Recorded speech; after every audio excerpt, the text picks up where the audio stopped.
মানুষের মতো দেখতে এক ছাগল ছানার জন্ম দিল 7 মাস বয়সী একটি ছাগল। শুনতে অবাক লাগলেও জন্ম নেওয়া ছাগল ছানাটির চোখ, নাক, এমনকি মুখের গঠনও অনেকটা মানুষের মতো। এমনই এক অবিশ্বাস্য ঘটনা ঘটেছে গাজীপুরের শ্রীপুর উপজেলায়।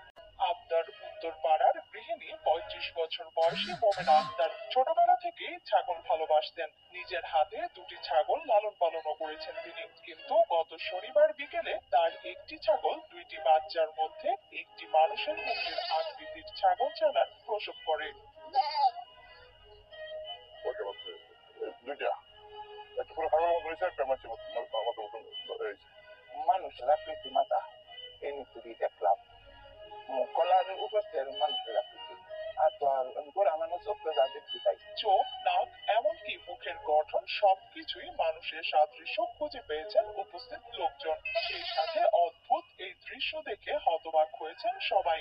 তবে জন্মের কিছুক্ষণের মধ্যে ছাগল ছানাটি মারা গেলেও ঘটনাটি জানাজানি হতেই পুরো এলাকায় ছড়িয়ে পড়ে চাঞ্চল্য।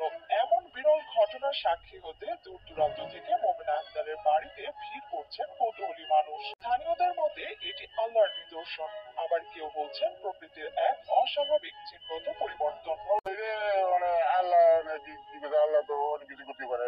গর্ভে থাকা অবস্থায় জিনের ত্রুটির কারণে প্রাণীর মুখের গঠন অস্বাভাবিকভাবে পরিবর্তন হতে পারে বলে জানান উপজেলা প্রাণী সম্পদ অফিসার ডক্টর মোহাম্মদ আশরাফ হোসেন। আমি মনে করি এটা হচ্ছে স্বাভাবিক একটা ঘটনা, যেহেতু ছাগল, দেশি ছাগল এবং তোতাপুরি ছাগল এটার মধ্যে ক্রস হয়েছে। দেশি ছাগলের সাথে আসলে তোতাপুরি স্বভাবতই একটু ভিন্ন ধর্মীয় একটা কিছু হতেই পারে। সেটা নিয়ে আমি মনে করি না যে আপনার এই মানুষ আকৃতির যে বলতেছে মানুষ, এটা আমার মনে হয় যে একটা কুসংস্কার।